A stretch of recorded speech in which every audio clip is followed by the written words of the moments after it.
Hey, this episode is exclusively brought to you by Enjoy the Ride Records. Visit enjoytheriderecords.com because they are an amazing purveyor of high-quality reissues from so many of your favorite bands. Visit their website and become educated. Enjoytheriderecords.com. Now on with the show.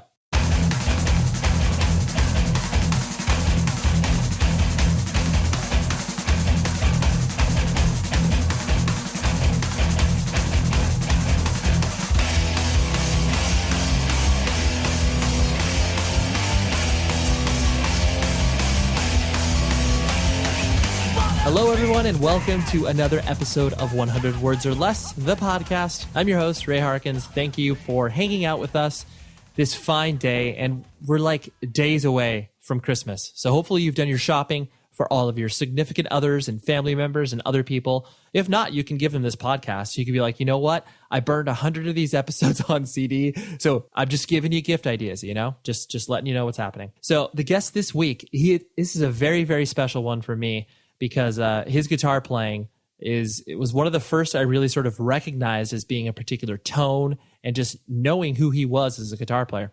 Tom Capone. He played in bands like Quicksand and Beyond and Handsome, and he's done a lot of other rad musical stuff.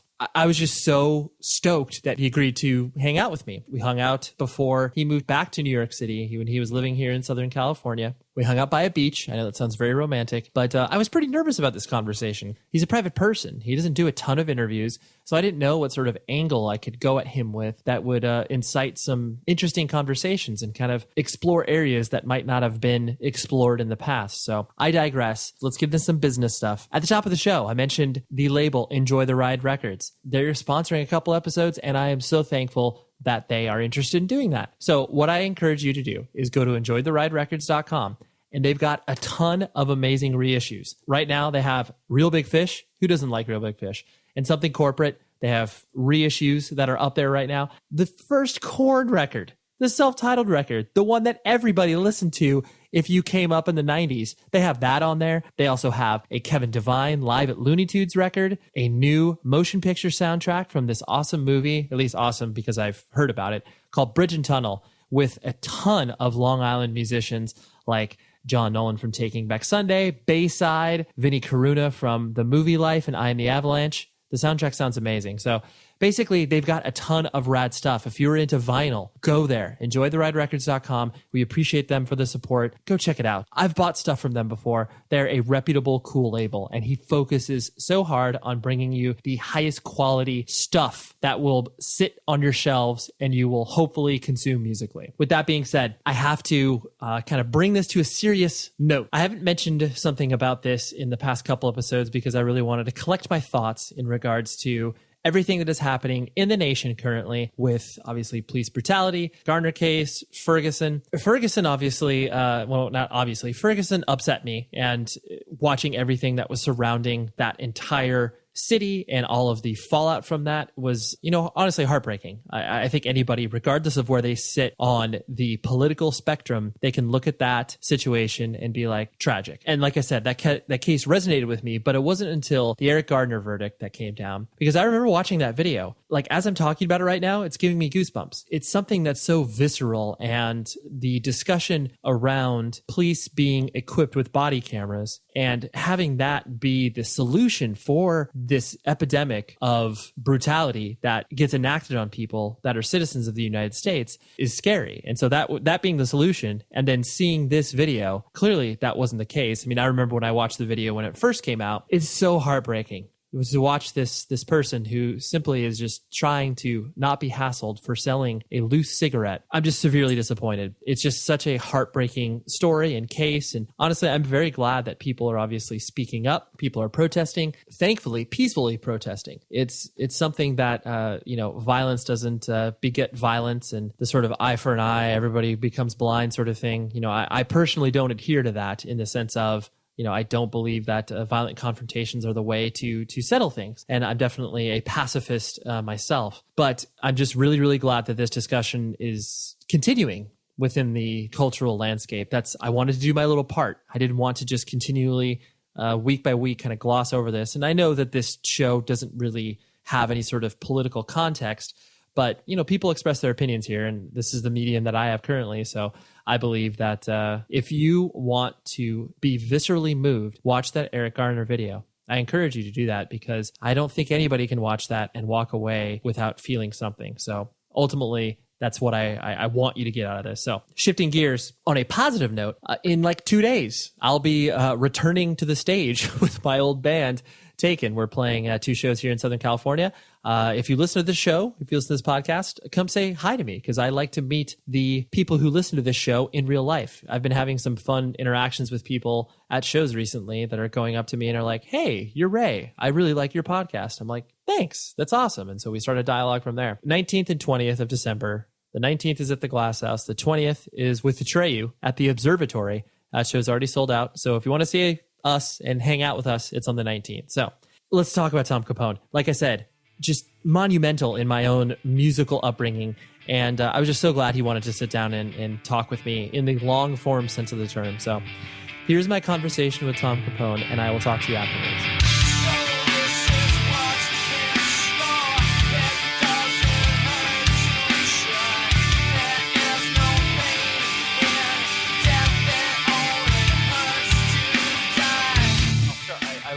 Off, which is my own personal sort of entry point to you and kind of what you've been doing musically and everything. So I'll take you back to, I want to say it was probably 1994, so I was 14 at the time. I saw Quicksand open for The Offspring at the Brent Event Center in Irvine, and I had no idea who you guys were. I think it was No Use for a Name, you guys, and then Offspring. And it was, I was 14 just listening to The Offspring, and it was one of those things where it was like my friend and I liked you guys, and it was like basically I think we were like the test case of why you guys went on that tour of like maybe we can appeal to some of these Offspring fans. I'm not 100% sure if we will, but we were totally the positive upshot of why you guys like maybe in the back of your heads were like we'll pick up some of these kids from this. But I just remember being like, wow, like what are these guys doing? Because we were like some of the guys that were possible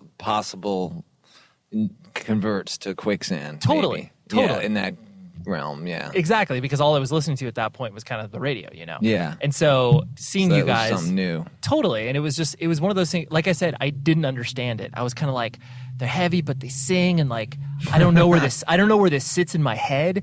I mean, you guys obviously did a ton of touring. Like, was that one of the tours that was kind of the most left of center, so to speak, that you guys chose to do? I would think so, kind of, because I think when, because of the fact that one of the bands was No Use for a Name, and their genre is different than ours. Right. And Offspring genre is more punk and fun and different Southern California style. Right. And we're like East Coast with a post-hardcore vibe, so it was totally different. Right. So we're in the middle of that. And that's when the Offspring was exploding, too. That was just like Offspring were like on their big hit song. Right.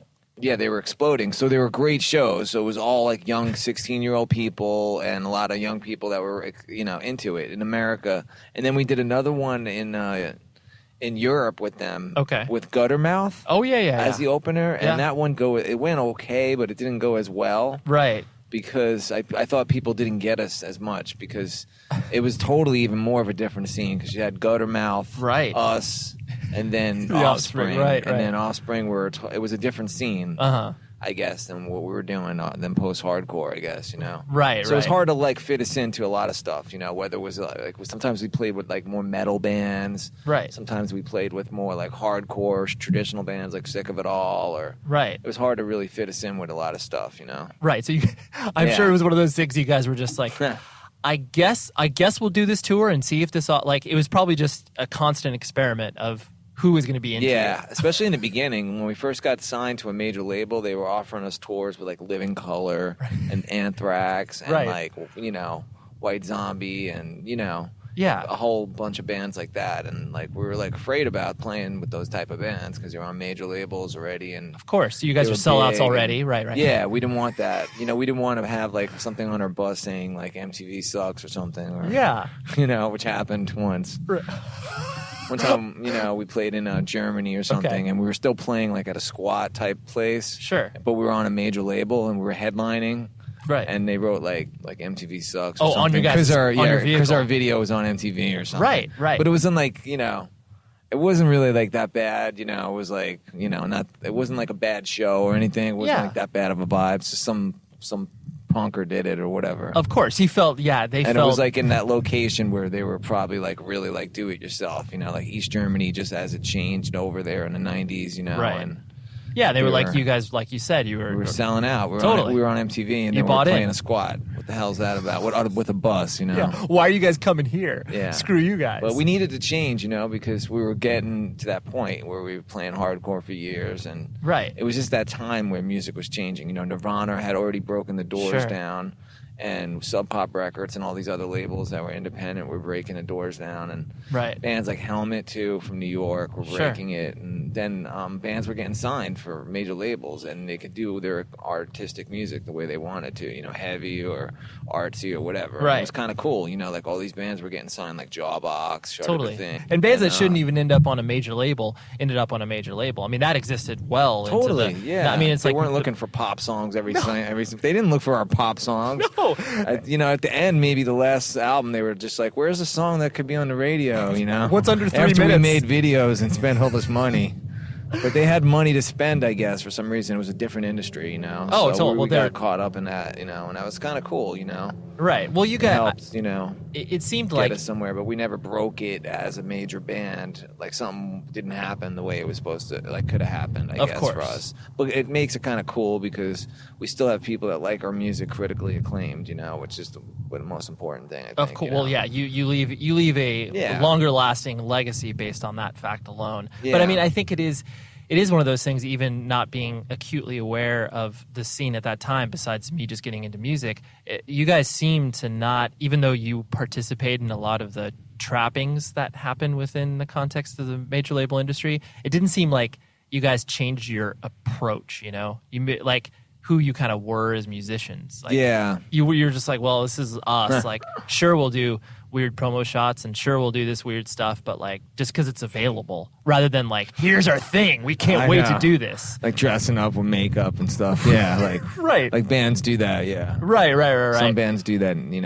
Was there, or have done that? Yeah. Was there ever moments during that time where stuff was put on your guys' table that was like, that you can remember distinctly being like, whoa, we're not going to do that. Like, whoa, that doesn't feel right. Like whether it's touring or whether it's just like marketing ideas or whatever. Yeah, they always had like awkward stuff for us to do, like, I can't remember one particularly, but, they'd want us to play like some kind of like convention in like Florida. Okay. And it would just be for like industry people from like Polygram Records or something. Sure.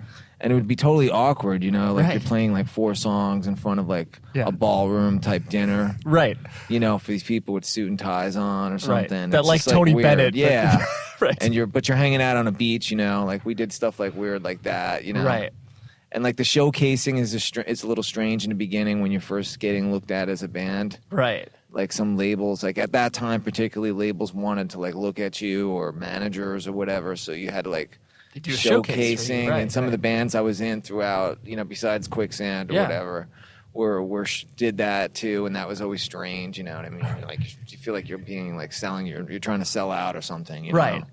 We're really good. Trust me. Yeah. So it's awkward. It was totally awkward. Making the videos was always awkward for us, for Quicksand at least. Yeah. I know all the guys in the band were completely awkward every time we made a video. Right. We never were happy with them. We never really had much of a say. We tried to have a say, but it would get like just messed up. Like it would make the video look worse, or it would just kind of be like. And they would be high budget videos. Right. Yeah. At that time, they were spending like, tons of thousands of dollars. They were spending like $60,000, $80,000 on a video. Like, just for the. I'm sure you felt like. They had. Right. I'm sure in some respects it's like you kind of felt. MTV's power was. Whatever, right. I'm sure you also felt like kind of a conveyor belt in a way, where it was like, well, we just get kind of put on this ride and we'll kind of like look left and right and be like, oh, that's weird. That's like, we got to do this. Like, I guess we'll do this. Yeah. And they want you to like use producers and stuff and engineers and just spend money, on they want you to spend the money they're going to give you. At that time, that's what they were like. Right. Making They're encouraging you to do. Yeah. Yeah. But you yourself, you were always born and raised in the East Coast, right? Yeah. Okay. I'm from where in particular? I was born. I'm Long Island raised. Oh, okay. And I mostly moved into Brooklyn and New York when I was 18. Okay, did, got it. more of the music scene there. Sure. But I started playing music in Long Island with a hardcore band, and then I joined Bold, and right.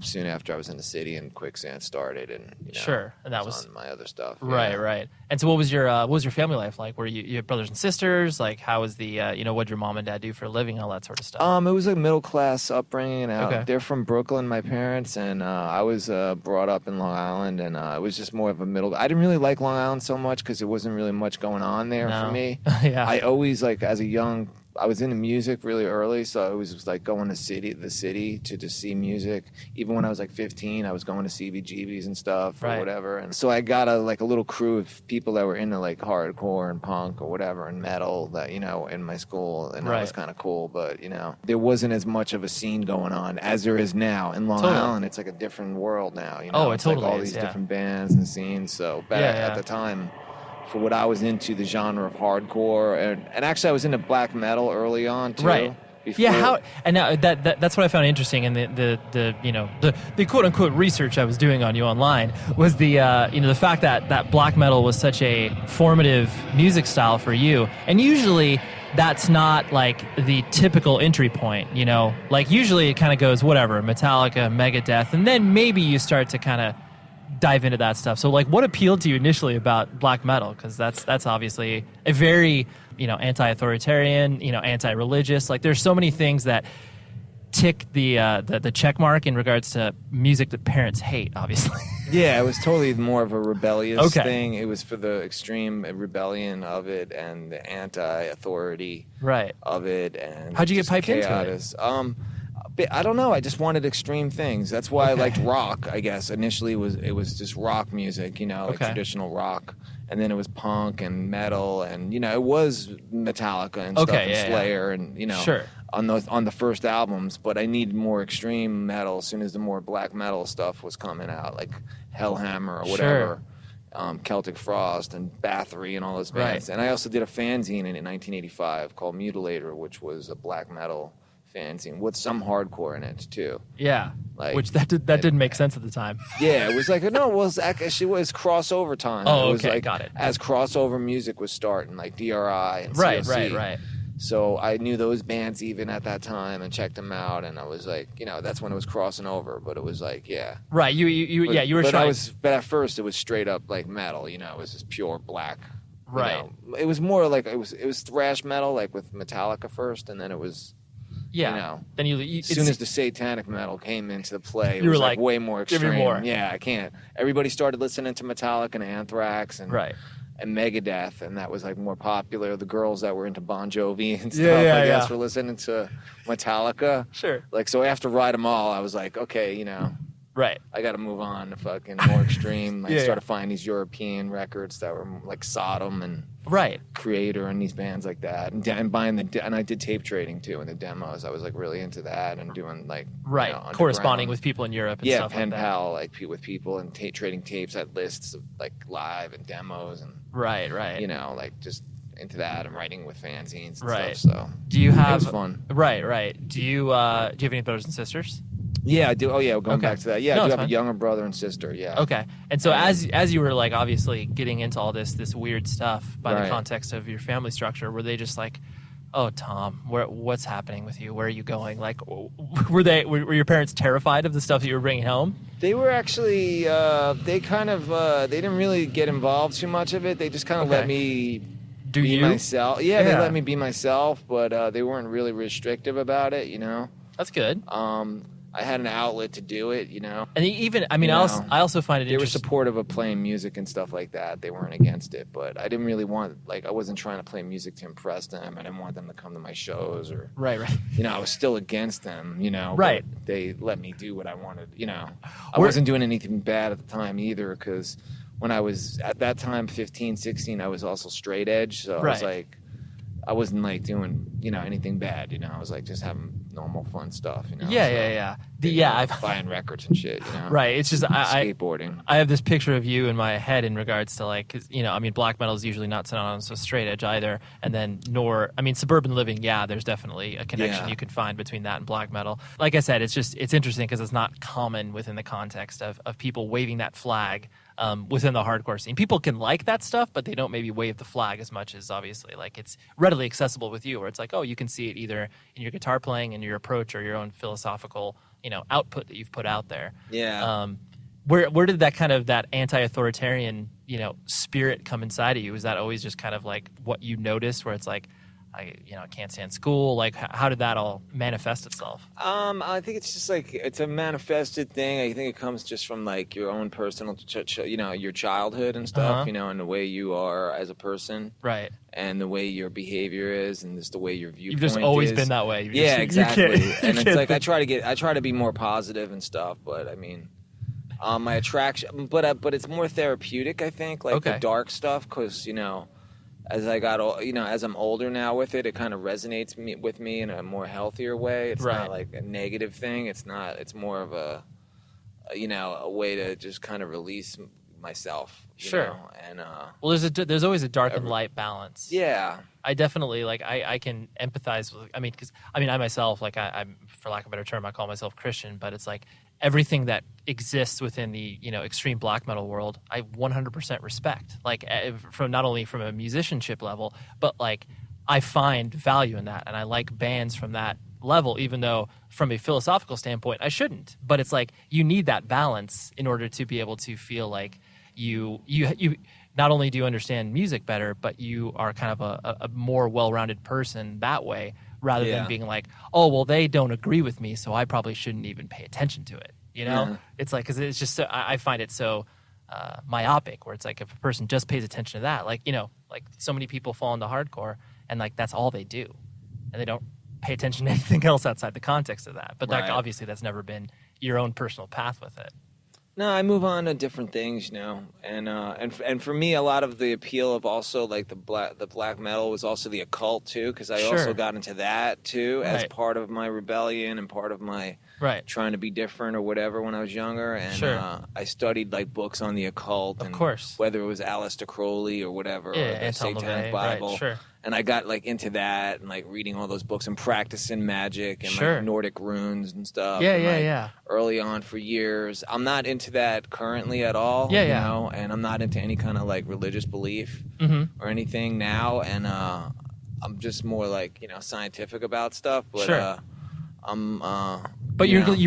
checked it out for a year. Right, you're glad you experienced it. I had experience with it, and that's what appealed to me. The whole imagery with the bands, and you know, with the black metal and all that mixed in, and you know, and also I got into industrial music too, which was also had a mixture of occultism in it too, which is like you know, bands like Current 93 and Psychic TV, Throbbing Gristle, right, exactly. Death in June, all those kind of British type bands. And there's bands from all over, but you know what I mean. Those are some of the older bands that started it or whatever. But it's always so interesting too. Like when you first start to trip on that, there's something that kind of springs to your mind in regards to like the imagery that they're using. Obviously, how harsh the music is. Like it's so like you listen to it and you're just like, whoa, like I don't think I'm supposed to listen to this. Like it's like this weird I mean, like total, and you know, the antithesis of like sometimes music where you're just like, this is so aggressive and harsh, but it's like it does scratch that, like, man, this is awesome. Like they are literally playing by their own rules. Like, you know, like, I mean, Merzbow, like from Japan, it's just like, I gotcha. Yep. He's on a whole different level, and that sounds like what I was thinking. White House, like a band like White House, exactly. A band like that makes you feel uncomfortable, right? Just the lyrics or whatever they're singing and the screaming, and the sound, and they're challenging you on so many different levels. You know, it's not for everybody. But crazy, that's like pretty extreme. That's more like than power electronic noise. Totally. There's all different styles. There's different post-punk styles of music that came out of that. You know? Yeah, no, it's so there's just so much going on, and there's so much that I missed even in the 80s, you know, right, that I'm like rediscovering now, you know, that's from Europe and stuff. So. Sure, and you're like, wow, this is great. Yeah, and there's all these new bands that are picking up on playing stuff like that. There's totally a new scene out now of all different, you know, different genres, you know, little pockets of any kind of scene, whether it's like, for me, sometimes I go into like places like the Echo, or of course, this place called the Complex, and I check out like part-time punks, or I check out like post-punk bands that are new and stuff, and industrial bands, and check out new stuff, all the time. Right. That's the fact that music obviously still excites you from that perspective is good, because obviously it just shows. You having all the experience that you have had within, both major label industry and independent industry, you had so many opportunities to check out and be jaded. You could be just like, oh, fuck it, I don't care. Like, music sucks. I've been there and I've done that. Because a lot of people, I see that a lot actually with older people. Right. They get that way. Like, they just kind of like don't really care anymore about anything. Like music new, or they might listen to some old stuff, but that's it. And it's kind of like, it's an afterthought. It's strange to me. I don't know.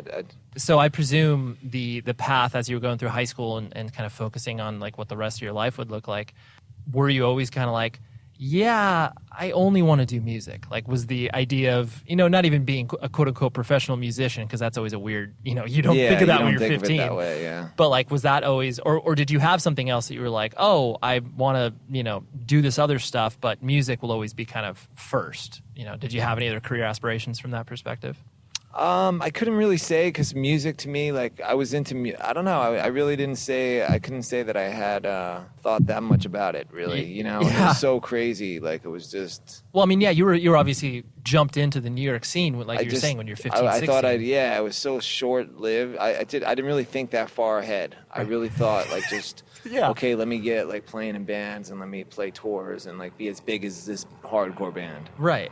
Which was like someone like Bad Religion or something. If I could do that, that's like awesome. Like if Quicksand could be as big as Bad Religion was at the time in 1990 or whatever. That was your blueprint. That would be cool. Right? Yeah, that was like awesome, Sure. Cool. We could play like, our own shows and do Europe and, right.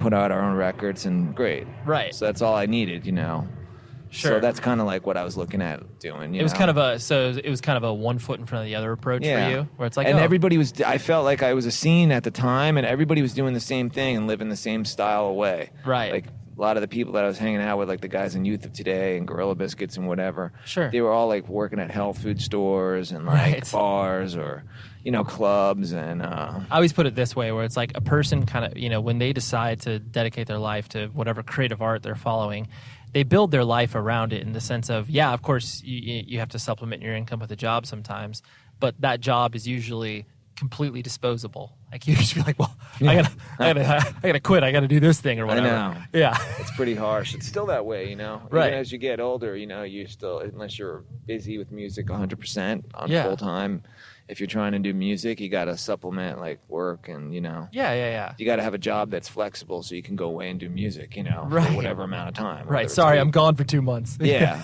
So it's like some people get lucky and get these really kick-ass jobs where they can do that. Right. Right. Yeah. So I'm envious of that. I haven't found that one yet, but yeah, but it's out there. Yeah, it's out there. Hopefully, So was Bold the first like quote unquote real band that you played in, or had you what was your first band, like the first incarnation of? My first real band was Beyond, which was a hardcore band that came from... We played with Bold, of and course, we played with Gorilla Biscuits, and we had because that was your entry point to album. Bold, right? Okay, got it, yeah. So we already had played shows, and that's when I got in Bold, like after that band already started after several months. And, right. So Beyond was your very first band, like that was, okay. Which that's a pretty good first band to be in. That was a fun band, because it had like one of the drummer from Quicksand in it. Right. And, well, and you had like good guys from the guy from that played in Inside Out. Of course, he moved out here in San Diego, and he right. lived in. It's interesting because the Beyond was, especially for the age in which you were creating that music, was pretty technically proficient. Like for what the style was you were trying to do, because most 14 to 16-year-olds that start to play in bands are usually terrible at their instruments, and I'm sure you guys seem to have, whether or not you were terrible, there was a sense of you were able to maybe cover it up. I don't know, it sounded like Beyond, if I played it for anybody, they wouldn't be like, oh, that's someone's first band. Maybe the recording quality would maybe give it away, but yeah.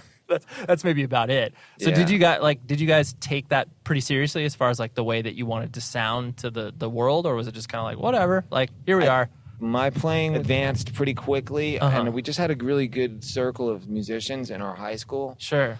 That were really into music, and there was really good people to play with and bounce ideas off of, and there was a good support system of music in our school. Yeah, so you just had a wealth of people to pull from. Yeah, and like music was just something important. A lot of people around us, and making bands, and we always made like joke bands and fun, bands that we played at parties with and stuff. Right, so do cover there songs. Was before I even did like a real band like Beyond, I had like joke bands that I did. That just were fun, where I played drums or whatever. Right. And, but so it just started for fun, but sure. It was more serious too, because I had a serious message too, and I was like a serious person, and right. I had serious angst and stuff, sure. So that was part of it, Right.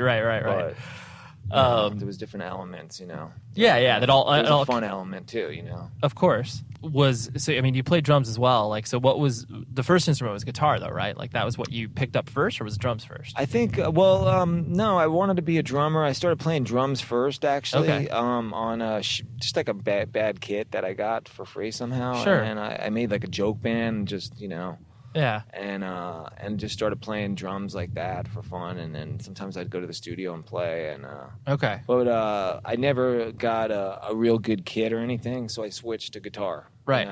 You're like, this is cheaper. Yeah. Well, my parents didn't buy me a kit or anything. I got that kit. It wasn't even that loud. It wasn't like a full like deal kit, Yeah. I don't know what it was, but right. I don't know. Yeah, you had like a hi-hat and a snare, right? It had that, but it didn't have like the big size of a big kit. Or anything, right. You didn't have like 3 floor toms sounding or anything. Right. Yeah. And but it got me like the effect that I needed, like which was like kind of like a garbage can, right? But better sound. Of course, you could for playing that kind of music that I was doing at the time. You could just hit and it would be loud. Yeah, right? just fast hitting and like super fast, like right. And so, something that also struck me personally, like when I first started to, pay attention to like obviously like your lineage as far as like all the different bands that you've played in. I honestly think that you were the first like guitarist in which I personally recognized, especially noted on the Handsome record as well, and obviously everything you did before that, where it's like I noticed like a distinct tone from you, like. Before that, I just would be, whatever. It's a guitarist, like they would just be playing in a band. But you were definitely the first person that was like, oh, like that's kind of a Capone sound in a way, like just the way that you approached it. Was that something that was always pretty, whether or not it was deliberate, but was that always something that was like important to you to kind of sound distinct in a way?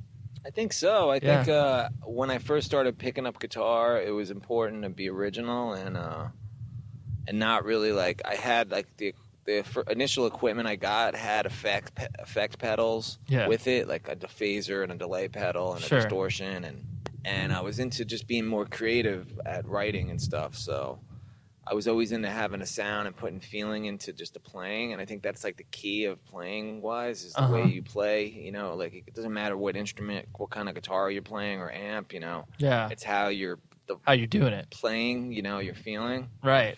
So I just kind of like tapped in with that somehow, throughout my years. Plus, just the whole point of sitting around for hours when you're younger, building up dexterity, playing guitar, and doing finger exercises is just like a big part of it too, Put in the time. Yeah, so you got to do that. Plus, you have to have some people just have that aspect, and they can still play in music and play in bands, but they're lacking that feel or their tone or sound. Yeah. And they could be great players and they're on good albums and stuff or whatever, but they don't have like their own tone of their sound. No, I totally understand. So some people have said that, and I hear it, and it's kind of cool, to know that it comes from just your finger, from your picking, I think, and the way your both hands are working. Yeah, no, that's really... And your head. Yeah, it's interesting. I mean, it's the whole appeal of obviously like, punk and hardcore in general. It's like the feeling and emotion behind the music is almost what's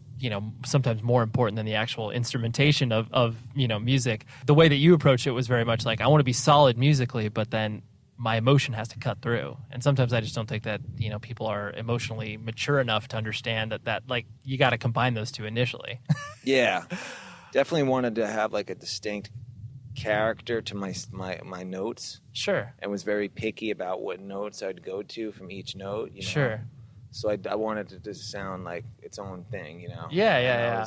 I was in a tripped out guitar stuff like Robert Fripp and and just like progressive guitar players and stuff. And well, it also sounds like you, just because, in my opinion, in listening to what you've been listening, your influences are, it's like you had so many different inputs. Kind of like we were talking about earlier, where it's like if people only listen to hardcore, like they're not really putting other stuff in their head to be able to kind of do something different and take it to the next level. Totally. Totally. That's how we had to do it with Quicksand. We were like, okay, you know what? It's cool. We're playing these bands and we're doing, but let's do something like more different now. Like let's try to write something that does something different or has different chords. Let's use different chords. Yeah. You're like, well, you're like, wow, what a novel concept. A fucking open chord, on a hardcore song. Wow, that's totally cool. Yeah. Well, that hasn't been done 400 million times before. Just listen to different stuff. We're like, okay, let's listen to Led Zeppelin. Yeah. I haven't listened to that since I was 13. Right. Let's listen to Led Zeppelin and try to write some Quicksand songs, Right. Which is, it's and incredible. Whatever else was new. We listened to the shoegaze stuff that was new at the time. Right. And just you put different stuff influences. like Helmet and, Right. Yeah. We just kind of did our own thing, and we're heavily into like Fugazi, and of course, that came from our hardcore sound, Right. Yeah. No. I mean, it's perfect. Yeah, it does give you more, like you said, a wider repertoire to pull from. In doing, research online about you, there's not much out there. You strike me, just making a judgment call here, but you strike me as a relatively private person in the sense of, I presume you obviously let people in from that perspective, but from a general sort of public view of the world, you're a private person. Does that strike you? Like, do you? I haven't. Yeah, I mean, pretty much. I don't think I've been out there as much as I was doing. I haven't really put out anything new in a while. Yeah. So I don't think, besides these reunion shows with Quicksand or some of the hardcore bands I've been doing, like Beyond and Bold. Yeah. But besides that, I've been kind of like, low key in what I've been doing and moving out here and stuff and moving back to New York and and I just been kind of waiting to have a new band project to really kind of make more of a noise about what I'm doing next. Right. So does that collect that together? Okay. Does that bleed over into like your personal life as well? Like, do you consider yourself a private person? Yeah, I do. Yeah. Okay. Yeah, I do. I like to share a certain amount of privacy in my life. Sure. Yeah. The only reason I ask is because it is interesting, especially as musicians evolve and kind of have to be, especially this day and age, like in constant contact. Like, oh, I'm constantly tweeting, I'm constantly updating. Like that's. Now the pendulum is swinging the other direction, where bands aren't announcing anything until like, hey, our record's coming out next month, but like there is that constant contact of like being present from that perspective, and you choose not to do that. Besides, like obviously like Instagram and Facebook, like you participate, but you're not like out there from that perspective. For at least from what I've noticed. Which, obviously, I feel like I don't have much of any new product really, or it's kind of weird to say the word product. But, I don't have any new like material that I'm like presenting to anyone. Right. So it's kind of like an issue where it's like, okay, I'm doing my old band, and that's cool. Right. Come see me. You know what I mean? That's cool. Like, let's document this. But I'm not like. I'm looking to do new stuff, but I just haven't got the right, the right pieces together. Yeah, so that's pretty much probably why, one of the reasons why I've just been kind of like more in the low key. Sure. No, I was just curious. Like I said, if that directly correlates to your personal life as well. Because I want to come. if I do something, I want it to be like noticed, so impactful. Sure. Yeah, and I think with Quicksand, we made a conscious decision even when we came back as our reunion. Yeah. To not do interviews and to keep it low key. Right. So I kind of like that style kind of works with a lot of things that I do, I guess, too. Sure. And trying to like not make a big deal too much over yourself and not make yourself seem too important and just be like, okay, you know what? If you like what I do, then, then you can it's follow here, Sure. And that approach seems to be pretty cool, like right now at least. Yeah. No, that's very interesting from that perspective. This is what I do if you like it, Yeah, and I check feel it out. confident that I do something that some people are going to like. Not everybody, but like there's a niche out there for me, so right. Whatever whether it's with Quicksand or whatever else I do, but, yeah. Did you ever find yourself falling into that that sort of, I like to call it like an identity trap, where you felt your importance was directly related. Like, you're Tom from Quicksand, you know, like you're Tom from Tom from Beyond, Tom from Bold. Like, did you find yourself attached, like, you know, getting caught up in that game of being like my worth is directly attached to the music that I'm creating? Yeah, I think so, especially when you try to get opportunities that are outside of your level of comfortability in musical playing that aren't stuff that you like. Like, I have like a couple opportunities to play in session work and stuff like that. Right. And I'm like, I'm not feeling it because it's not, you know, I feel like, okay, it's going to ruin what I did in the past, or sure. You know, I don't know if that's what you mean. I'm conscious of what? Yeah, no. I mean, that's in relation to like your legacy. Like, you don't want to tarnish, you know, you don't want to play on a record that you don't feel comfortable with because you know, people will be like, oh, what's Tom doing playing on this awful nu metal band or whatever. Yeah. But I was more so relating to like your own personal, you know, feelings and kind of, you know, the worth that, you know, sometimes people attach themselves so much to being like my identity is Tom from Quicksand, you know, like, and then when Quicksand isn't there, like, right, like, you know, did you ever like find yourself playing that. Yeah, well, Quicksand did break up for a while, of course, so I had my own, you know, path where I was pretty low key at that time, and well, I've done other bands. I was in that band Handsome. Of course. Right after Quicksand initially broke up in 95 or 96. Yeah. And then you did Instruction, And then I was in Instruction. So I kept a little busy, you know. As Quicksand was coming to an end, did you feel that like, oh, what's next? Like, oh shit, like what am I going to do? Like, did you ever run into any of those I think feelings? The first time around, I knew that already there was already me talking with the guys in Handsome. Right. Because they were already a band that I was working with and helping. Sure. Just in the sense of getting a drummer for them. And sure. Just, you know, helping them out. Friends and so that was something that I was like kind of like jumped right onto. But the second time around was more I had already left Handsome, and Quicksand tried to do stuff. We did a tour with Deftones. Right, I remember that. Some music and. Yep.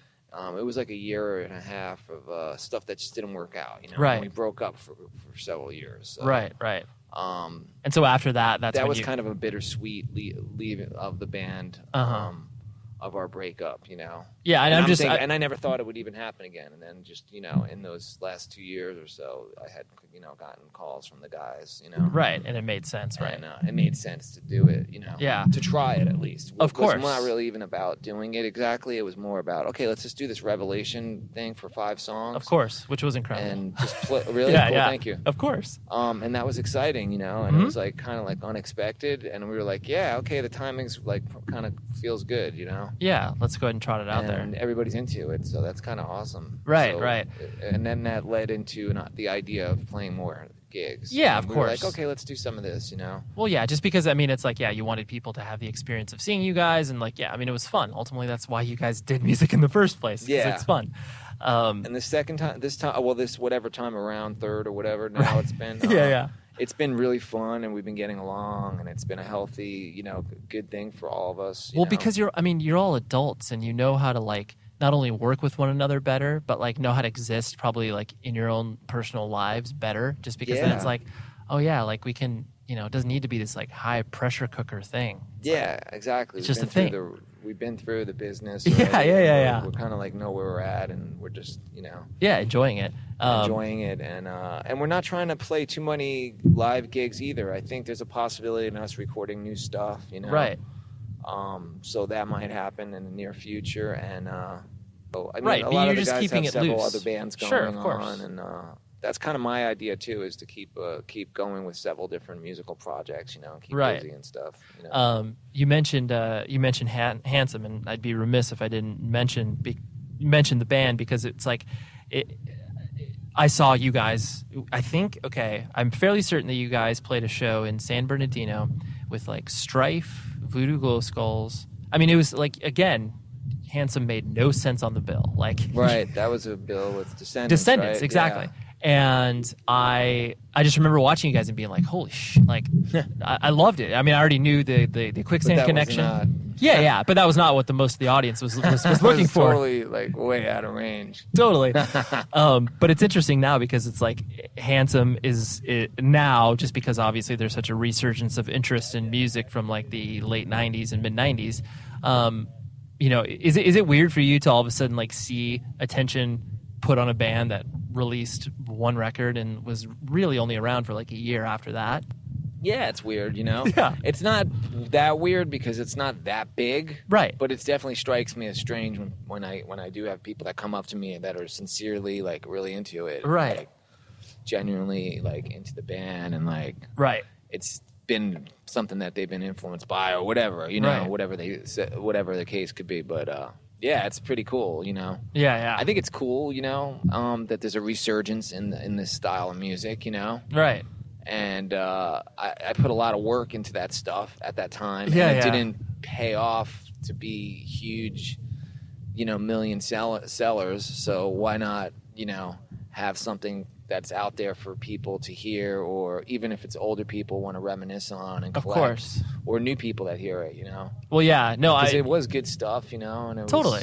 I think there's always going to be music that are going to cite, you know what I mean? People are still discovering bands now from the 70s that are, yeah, getting that are big. important, like, right. I never, you would never hear a band about that band Suicide. Yep. Like, you wouldn't hear about them like 10 years ago, but No. now everybody's influenced by them. Totally. Like, from Or it's big, like Rocky, big artists. Yeah, or, like Rocky Erickson, you'd be like, wow, like his legacy still lives on, and you're just like, wow, it's crazy because no one would have ever predicted that.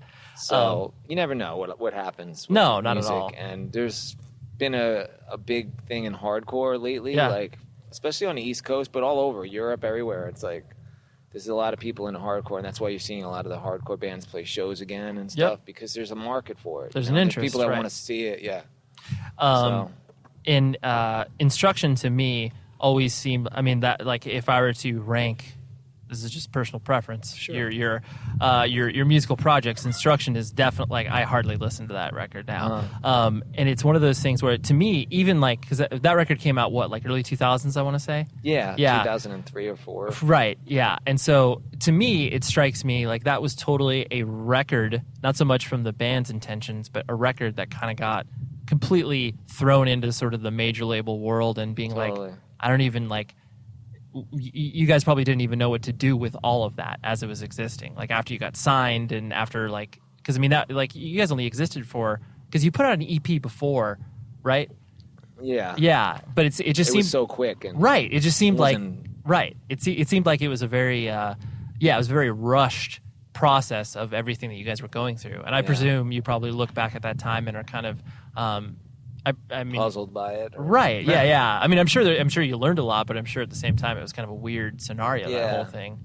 It was definitely it was strange because there was good things about it, and there was really awesome things about that time, and then there was some things that were like a little weird about it. But the whole thing with Instruction was that the guys mostly in the band, were in that band called Era Type 11, of course, which was a New York band. They had put out a couple of indie records, and they were playing together for years. And I guess they wanted to call it quits. And then most of the dudes in that band wanted to start a new band. Sure. So I got with them. Yeah, and you got ushered into it. Yeah, and I started playing with them, and we created a demo within a month and played South by Southwest. And for some reason, Geffen Records saw us. Yeah. And they signed us just from that one show. And it was only we've been together for a month.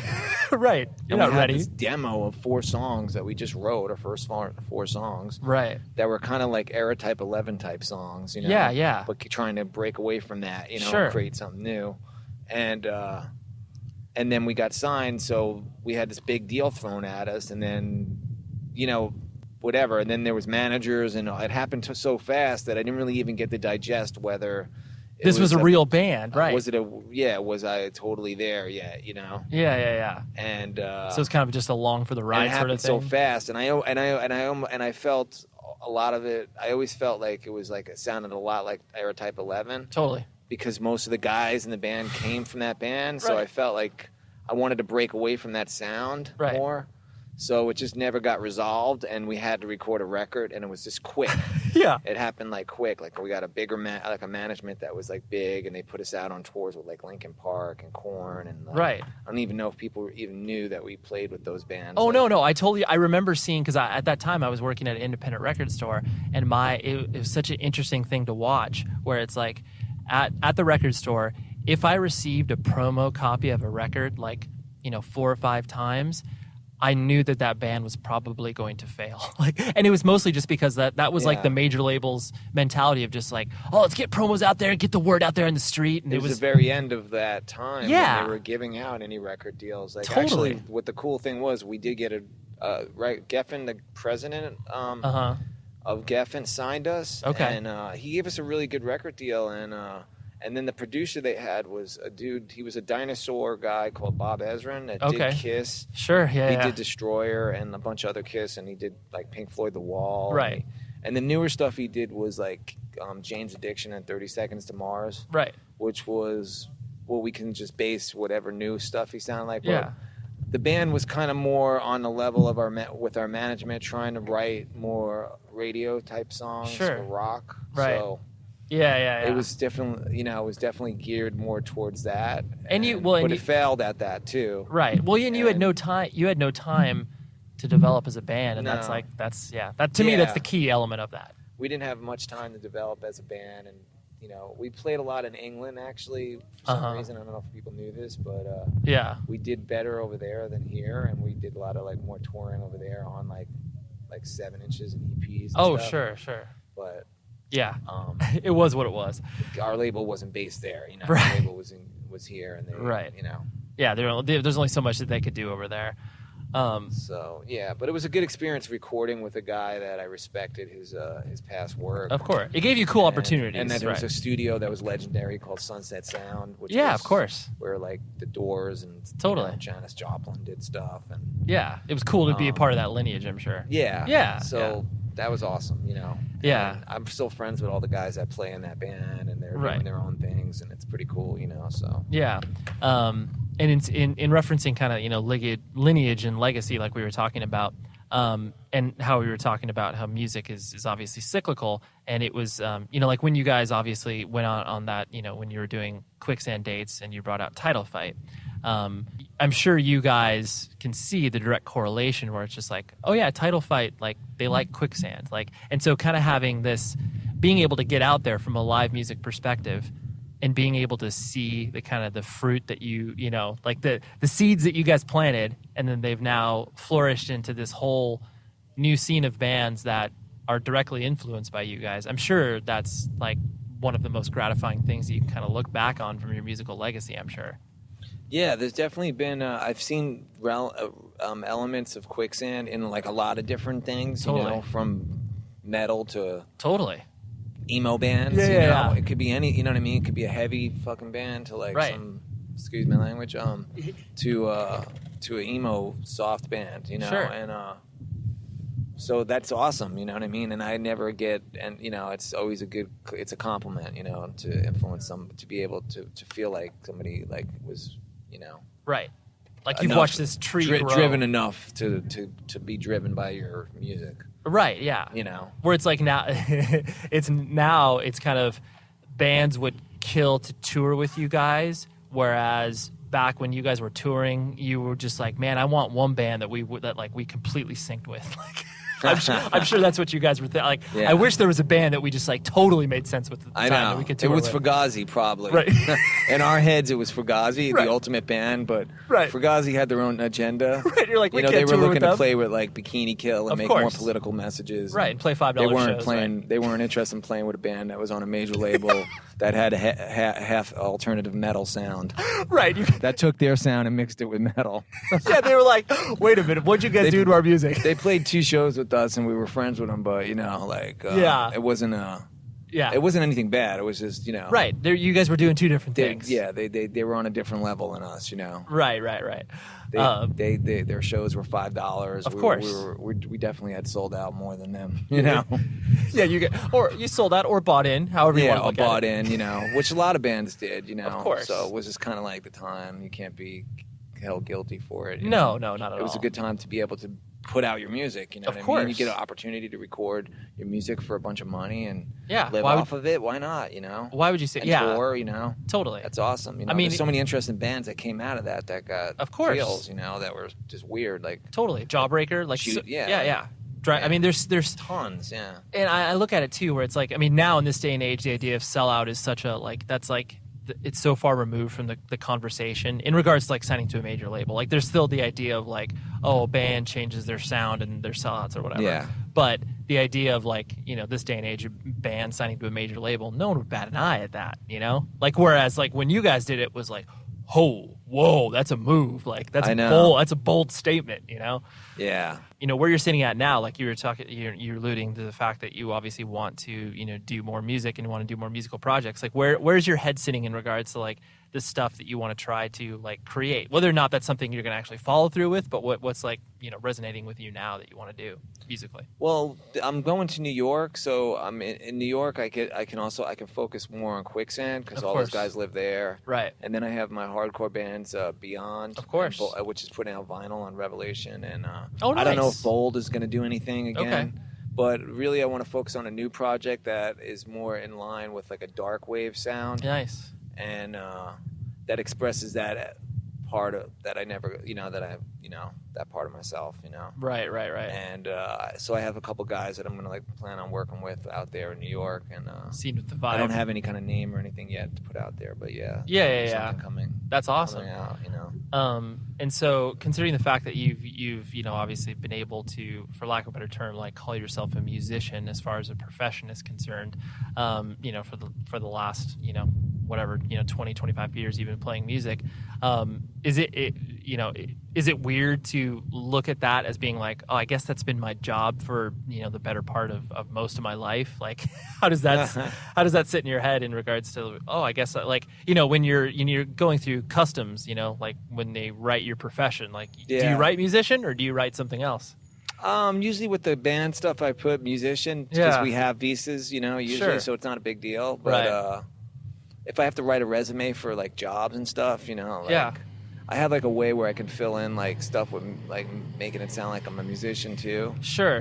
And where to fill in the gaps and stuff, you know, for a resume. And have you done have you done stuff outside the context of the band that you've been like, wow, like that job was cool, or that like particular thing outside of music was something that you never thought you'd be into? I've tried the culinary thing with the raw vegan stuff recently, and I did a class, like a culinary certificate in Santa Monica. Oh yeah. Like a year ago. Okay. And it was pretty cool, and it was like I learned how to do raw vegan culinary, and I worked at like a restaurant for a couple months. Okay. And, it was cool. I got to like make food for like people that were like, you know, like Pamela Anderson and stuff like that. Yeah, of course. And, it was cool, and like, you know. Right. But it's a lot of hard work, and you know, unless you're a top chef or anything, you know, you're not really like, or making books or you know, you're not really like. There's a chef, and then there's a celebrity chef. Yeah. So I got to one point where I'm like, okay, cool, like I learned it, you know. And, you kind of felt like you were right. You're at your limit. Yeah. And I do follow a vegan diet. It's not necessarily all raw, but I do follow that, so that's something that I'm interested in, and. I thought about doing that more as a career, but I'm still kind of interested in it, but I'm not sure exactly what I want to do with it. Right. Yeah. You want to see what other roads there are. Yeah, there's different things involved in that, so it's pretty cool. It's like you said, you've done some session work and stuff like that for people that have needed your help and stuff. That's always, especially coming from where you come from in regards to, you know, independent DIY and hardcore and creating your own music. Was it weird either? Have you ever done like sit down songwriting sessions with other people, or have you just been like hired to play on a particular track or something like that? I've been just hired on stuff, but you know, it's never felt like the right type of thing to do.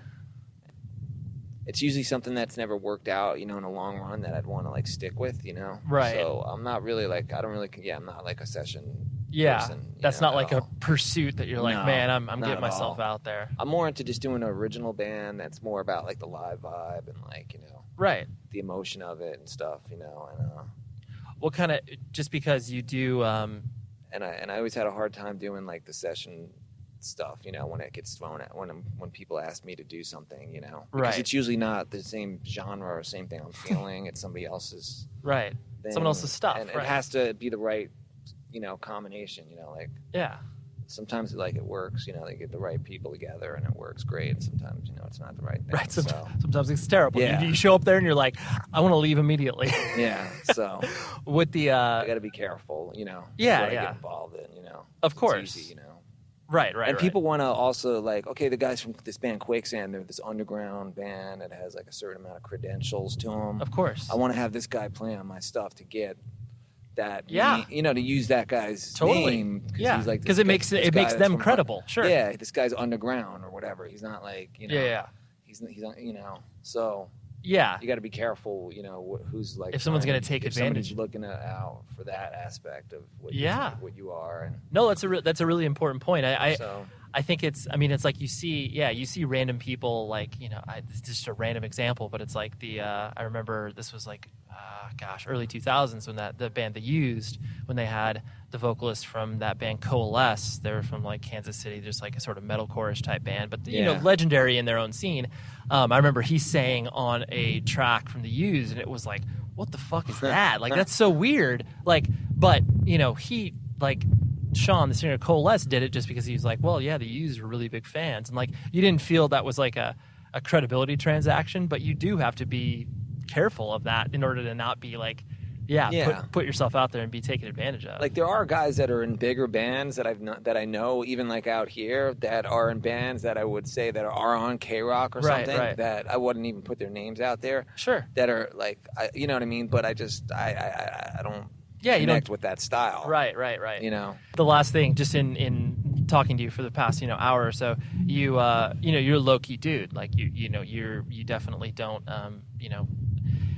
the fact that you identify so much with obviously the emotion within music, and then obviously seeing you play live, do people that see you play live and are just that's kind of a different dude up there than the Tom that I know that's off stage? Or do people generally kind of be oh no, I see how you are, how you can be those two people? I think I've gotten that before, and I haven't heard that in a while, but I used to get that a lot from some people, that maybe when I was playing in hardcore bands and I went crazier. Sure. They said, "Oh, you're a different guy. You're shy, but then when you play in this band, you're crazy." And sure. But I don't get that as much now. I guess people have known me more as being a guitar player, so they expect that he's going to put on some kind of rock show. Sure. And I'm not going as crazy as I was when I was younger. So right. There's a balance, but yeah. So the idea, just because just because you are a low key guy, so it's the fact that the emotion is such an important part of your music. It's interesting because usually you equate lower key people with being I'm not fluctuating much in my emotion. I'm kind of even keeled, But that's kind of not the emotion appeals to you. Yeah, exactly. That's where that outlet comes from, I guess, Yeah, you can get it out there so you can be okay, I can be like this. I can be this person in real life. Yeah, exactly. Well, I can't thank you enough for hanging out on the beach here and bringing me down to this beautiful location. You're welcome. It's been really nice. Yeah. It's been nice to hang out and talk and check out the view and stuff. Of course. Well, I can't tell you how much I appreciate it. Thank you. Oh, you're welcome. That was Tom Capone and me hanging out on a beach in Southern California and talking. And I was really excited that he wanted to do that. So thank you very much, Tom. And thank you very much to our very own Tom Richfield, the internet's best friend. If you don't follow him on social media, you should do so. He doesn't put out much on those social media channels, but when he does, it's good, man. It's either good observations, whatever, but he's worthy of a follow. Next week will be Christmas. There is an outside chance that we may take the week off because, people need breaks occasionally, right? And I don't really want to post an episode on Christmas Eve, but we'll see. You may get an episode, you may not. I think you can bear with me if an episode doesn't come through. Until maybe next week or the week after, I'm not telling you. Be safe, everybody, and have a good holiday.